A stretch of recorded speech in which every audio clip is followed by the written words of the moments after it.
Welcome everyone. I'm very happy to see you here. And my style is a bit different, so I'm really admiring how the students can do that. My lecture will be about new paradigms in the engineering sciences. I must have been about 10 years old when my mother said to me, "I think that you will become an engineer." I didn't know what an engineer was, but even the word sounded awful. In any case, had technology no appeal to me. I liked girls' stories and I liked girls' things. But my mother must have seen something, because I liked to design and to create my own clothing, and later on also designing and crafting my own furniture.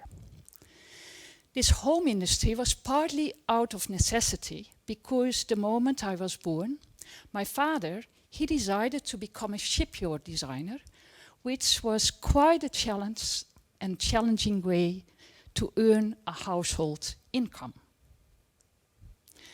Nevertheless, I was fascinated by beauty, by making things, to design clothing, to wear and furniture for my house. This is why, after high school, I started a career as a hairdresser and beauty artist. But this career only lasted for 6 weeks, because it became soon clear to me that this was not at all my world. My boyfriend in those days had started mechanical engineering in Twente, and over the weekends he told me what he learned. I was fascinated by his stories. This was what I wanted, the intellectual challenge of catching the world by formula. And so it happened that I firmly decided to become a chemical engineer and started this study in 1980. My education in chemical engineering started more than 40 years ago, and a lot has changed since then. In this lecture, I want to share my experiences of how things change and why these changes can be understood as paradigm shifts related to engineering education. For this purpose, I want to distinguish between 3 paradigm shifts that have taken place and that are partly still happening. These paradigm shifts concern the image of what an engineer is, the image of the role of science in technological innovations, and the image of teachers in engineering education. I focus on these, but of course many other relevant things have changed in society that affected these shifts. Let me first outline the image or paradigms that I had 40 years ago. So of the engineer, the role of science in engineering, and thirdly, the role of teachers. My image of the engineer was strongly individualistic, but more important was my image of the kind of work you would be doing as an engineer. I did believe, and here comes my image of the relationship between science and technology, that an engineer was fiddling around with the formulas that had been discovered in the fundamental sciences, such as physics and chemistry, to develop technological solutions. I loved fiddling around with formula, trying to derive new formula from fundamental ones, or to reconstruct formula tracking backwards the fundamental ones. In my first year in chemical engineering, this idea worked out pretty well. We had many fundamental science courses and lots of mathematics, but at some point, it was in fluid dynamics actually, my image of the relationship between science and technology started to get cracks. Because suddenly it appeared that some of the formula were not derived from fundamental ones. Some of the formula in my textbooks just seemed to come from nowhere. For me, this experience was almost an existential crisis. I couldn't believe it. I had just such a strong image of what science was. And this was just not possible, and for quite some time I resisted to believe it and kept trying to derive the formula from fundamental ones. But sadly, this quest was not very successful. This also ties to the image I had of the role of teachers, so to the third paradigm. When I came to this campus, there was a certain culture in which older students said that you should never go to lectures except of the first and the last one. Everything you needed to learn could be found in textbooks. So I hardly ever went to a lecture and very much studied on my own. And I think this must have been very, very frustrating for the teachers, such a study culture on this campus. Before I elaborate on the three paradigms, I will first explain what is a paradigm and what is a paradigm shift. The role of paradigms in science was introduced by Thomas Kuhn in his book, The Structure of Scientific Revolutions. Based on his in-depth study of the history of science, Kuhn found that the refutation of theories and replacing them by better ones was not a rational process. Acceptance of radically new theories in the history of science was hardly based on rational arguments, but rather emerged from a social process that could take several decades. According to Kuhn, paradigms in science consist of a number of interrelated but untestable background beliefs that determine and guide the thinking and reasoning within scientific practice. In other words, Kuhn showed in historical episodes of science that a paradigm determines whether a new theory is accepted or not, as a theory must fit with the basic beliefs of the prevailing paradigm. You can, for example, think of the metaphysical belief that the fundamental structure of the world is made up by particles and their interactions. And this goes very well with the belief that everything we see and experience can eventually be explained in terms of these particles and their interactions. And this belief also goes very well with a specific reductionistic methodology in science. Within this paradigm in science, one can also defend, as Schrödinger did in 1948, that life can be fundamentally explained in terms of chemical particles and physical processes. And this belief, in turn, allows for specific interpretations of how body and mind hang together. These elements, so the metaphysical picture of the structure of the world and beliefs about proper scientific methodology, form the background belief in a scientific practice and determine which theories are acceptable. The disturbing insight of Kuhn was that these background beliefs cannot be put to empirical test. So to summarize, the paradigm is the kind of lens through which we see, interpret, reason, and act in a scientific practice. Scientific methodology is justified by the paradigm. And practitioners, so the scientific researchers, are usually not aware of the paradigm in which they have been educated. They are not aware how the paradigm actually guides their thinking and reasoning in the practice.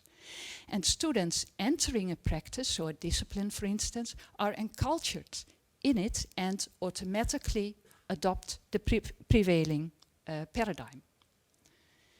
In short, Kuhn argued that practitioners are encapsulated or locked in the paradigm of their scientific discipline.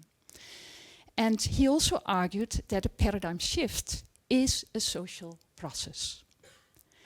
The mechanism leading to a paradigm shift, according to Kuhn, is that anomalies happen. Well-known examples are the radical shift from the phlogiston theory to the theory of oxygen, or the shift from caloric particles to energy. These shifts in theory required a new paradigm in science. So the short message is that a paradigm shift usually is a long social process that is cognitively difficult and demanding and also emotionally painful. With this theoretical background about paradigms and shifts in mind, let us now look at the new paradigms in engineering education. So the self-image of engineer, the image of science-technology relationship, and the image that we have of teachers. These paradigm shifts are mutually interlinked and also linked to all kinds of societal changes. So first of all, the self-image of the engineer. The self-image of the engineers, so ideas of what it means to be an engineer, focuses on the role and the competence of an engineer. The competence is usually divided in three components, usually referred to as knowledge, skills, and attitudes. All three need to be formed and to be developed in engineering education. In this slide, I stress that in the traditional paradigm of the engineer, knowledge is central, and that is also something that Leon pointed at. But in the past few decades, there has been a call for a paradigm shift as to what engineering education should prepare for. And this happened because the societal impact of technology, such as environmental problems and disasters in industry, forced professional engineering organizations to reflect on the role of technology in society.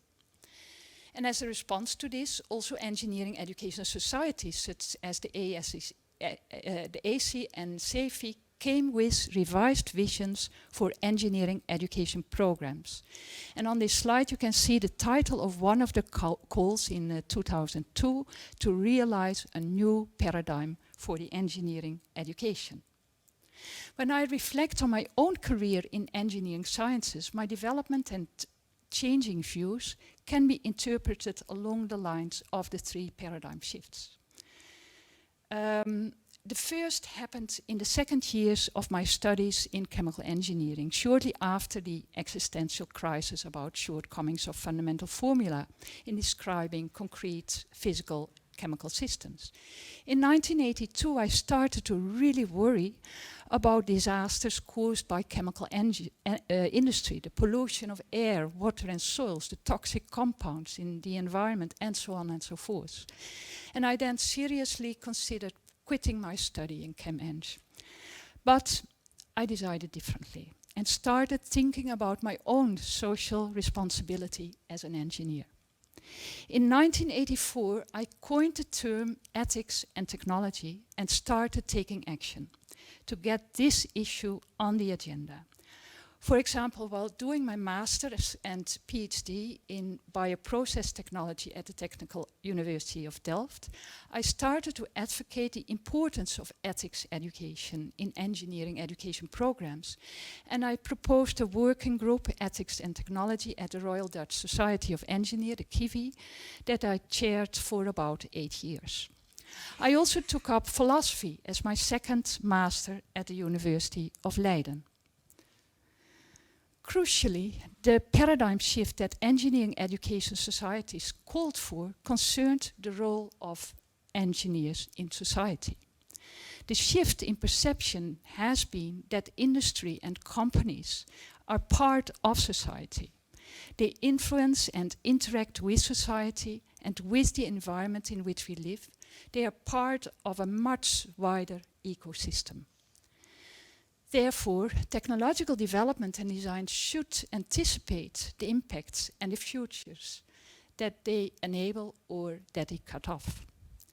This new view on the role of technology in society has direct consequences for expectations about the attitude of engineers. That is, the attitude that engineering education should promote in students.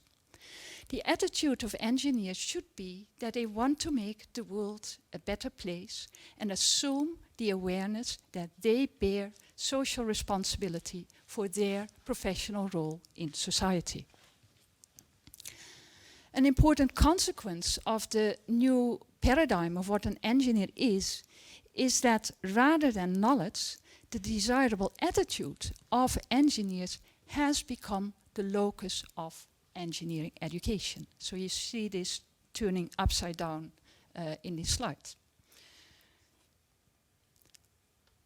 The call for a responsible, socially aware attitude of engineers required rethinking the skill set that must be promoted in engineering education. It requires that we ask what skills need to be developed to operationalize that socially responsible attitude. In other words, what skills are needed to bring this attitude into practice. The kind of skills that we talk about are often divided into 3 types. So we have 3 times 3 in this lecture. We have personal skills, professional skills, and we have the academic skills. And I will go through them one by one. On the personal skills.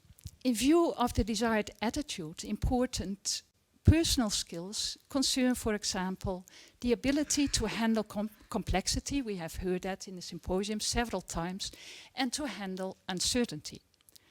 These personal skills are important because when considering technological developments in a broader social context, problems become much more complex due to the many interrelationships with other non-technological issues. Other personal skills are open-mindedness, which means, for example, openness to other people's views and taking into account other ideas and interpretations of a situation.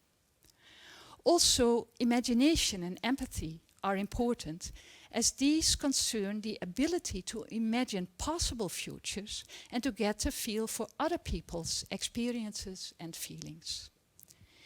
In current engineering education, the personal skills required to operationalize a socially responsible attitude are systematically already trained by means of courses and workshops like stakeholder analysis, scenario building, ethics courses, and in the design lab, the responsible futuring. And so many programs at this university, including Atlas, are doing very well in this regard, I think. Next to this, a socially responsible attitude also requires new professional skills. Again, this specifically concerns professional skills crucial to the ability to deal with complex problems in a socially responsible way. Oh, I have to do something here. Yeah, I have to get to this screen.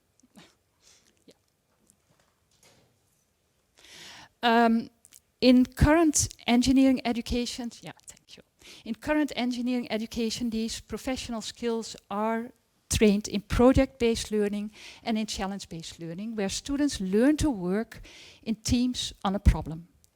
And these educational approaches are really new compared to my own engineering education in the past, where I never ever had to work in a project team.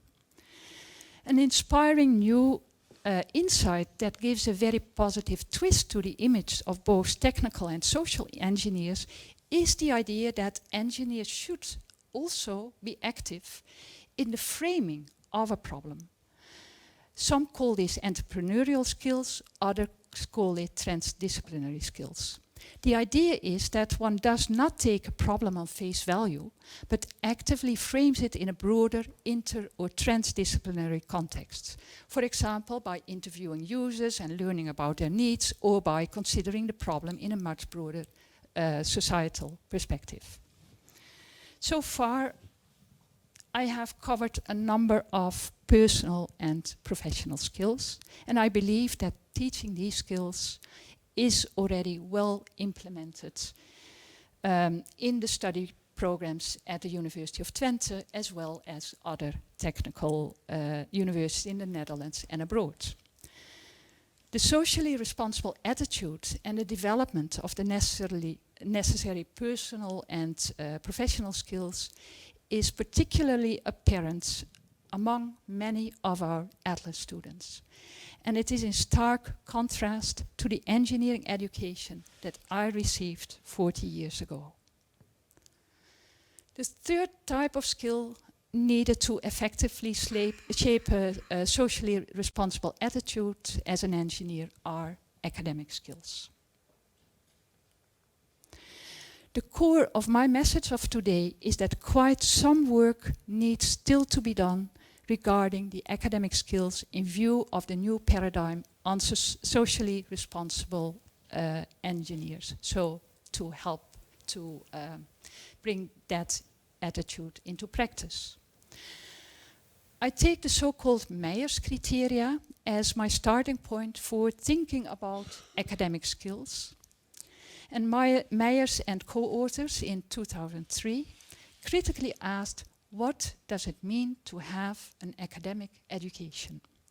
They have proposed 7 learning targets, so also for the engineering sciences, of which I list the typical academic skills. So that is doing science is in their list, doing research, and reasoning and reflecting. My critical question is what these academic skills should be in professional engineering practices. We expect that the academically trained professional is able to do research, science, and reasoning and reflection in these professional practices.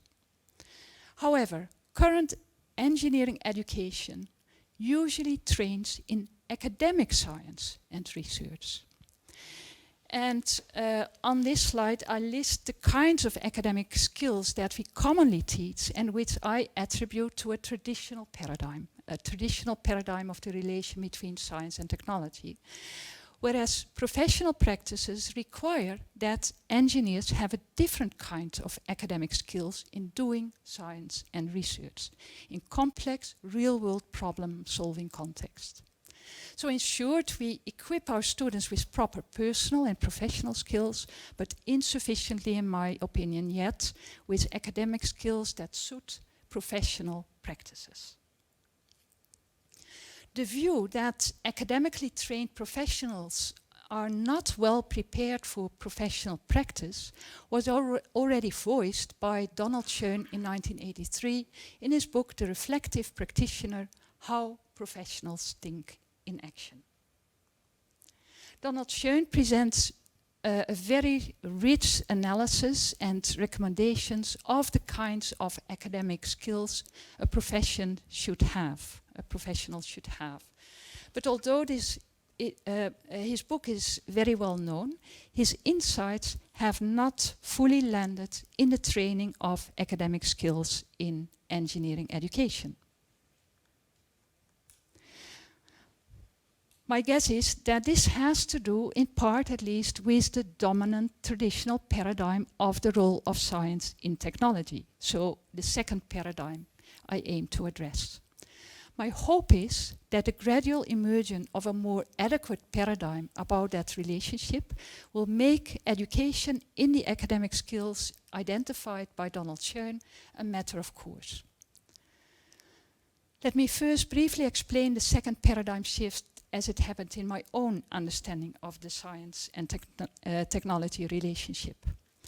This happened very quickly during my PhD research. My research project aimed at process optimization in bioleaching processes in mining industry. And my aim, in order to optimize these processes, was to understand the rate limiting steps in that process. But it appeared very, very hard to apply theories for understanding the mechanism that determines the rate at which bacteria recover metals from ore. After 7 years of research, I managed to crack the puzzle, and this causal mechanistic and mathematical model led eventually to new design concepts and eventually to new technologies in mining industry. The physicist and philosopher Nancy Cartwright, in her book with the provocative title How the Laws of Physics Lie, in 1983, provided me with a better understanding of why it is so hard to apply theories and laws to concrete real-world phenomena. In my career as a philosopher of science since 2001, I have developed this idea further into the articulation of a paradigm of science, so not in science as Koen did, but of science, that suits better to the engineering sciences. I have called it an engineering paradigm of science in contrast with a physics paradigm of science. So this is the second paradigm shift. In short, I suggest that the engineering paradigm of science backs up new ideas about the academic skills that engineers need in professional practice. So not merely train our students in a traditional physics paradigm of science, but to look for ways of training them in accordance with the new engineering paradigm of science. These new ideas about the academic skills that engineers need in professional practices are summarized here. Students should learn to construct knowledge for a problem, so for a concrete real-world problem. And they need scientific reasoning skills to do this in many different kinds of ways that Leon already pointed at. And, well, it would be nice if they become a reflective practitioner, as Donald Schoen suggested. One way of making this concrete is to assume that much of our scientific thinking can be considered as modeling. Frank referred to it as the construction of models by means of which we think about a situation, a problem, or a solution. Very briefly in this view, a model is an understandable, scientifically informed story or a conception about a specific phenomenon or problem. Several ingredients are commonly used to create this story. In so doing, different kinds of scientific reasoning, and now I again refer to Leon's talk, play a role, and they are listed on the right side. So there are many different kinds of reasoning that we use, not only the deductive and inductive reasoning as is often suggested. Additionally, the model construction is bounded by several constraints, such as the intended knowledge use of the model. And finally, the model must meet certain criteria to be relevant and useful for the professional in coming to new insights and solutions. In short, I suggest that such a schema as I have here on the slide could help in getting clearer about the academic skills that we would like to promote in our students. So this is the outline of my argument on the new paradigms of that happen in the engineering education. It started from a call for a new paradigm in engineering education based on the idea that technology is entangled with society, and that engineers should learn to adopt a socially responsible attitude. Due to this, the common order of thinking about competence is put upside down. Starting from this desired attitude, we can ask what skills and knowledge are needed to operationalize that attitude, to be able to actually do it. Next, I have suggested that still another paradigm shift is needed on how we understand the relationship between science and technology. This shift is needed to make possible the kind of academic skills that engineers need in professional practice, and I call this an engineering paradigm of science. I'm very glad that we are developing this further in this new high-tech human touch minor I-Creantist.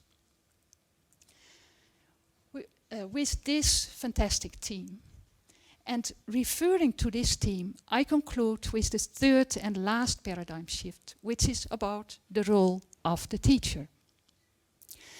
So the role of the teacher is to support the development of personal skills, the mentor role, which we do very well currently. It is also to support the development of professional skills, so that is the tutor role, which we, I think, also do quite well. And the third is to support, and there comes in the new idea, that is to support the development of academic skills, and there comes in the expert and teacher role. And what that is about is that the teacher needs to understand the students' thinking processes, but also to explain thinking strategies of researchers, especially those in the professional practices, and maybe help them to become a reflective practitioner in those professional practices. In 40 years, many things have changed in engineering education. In this lecture, I have sketched that development in terms of paradigm changes that have also taken place in my own life. In recent years, I have become more and more enthusiastic about forming learning communities in which community learning takes place with students, teachers, and researchers in philosophy, social and engineering sciences at this university. And I enjoy these intense collaborations every day. And for that, I would like to sincerely thank all those engaged, all those beautiful people I have been working with and will be working with in the future. I think and hope that in this way, together with our education and research, we will become increasingly able to make the world a better place. Thank you.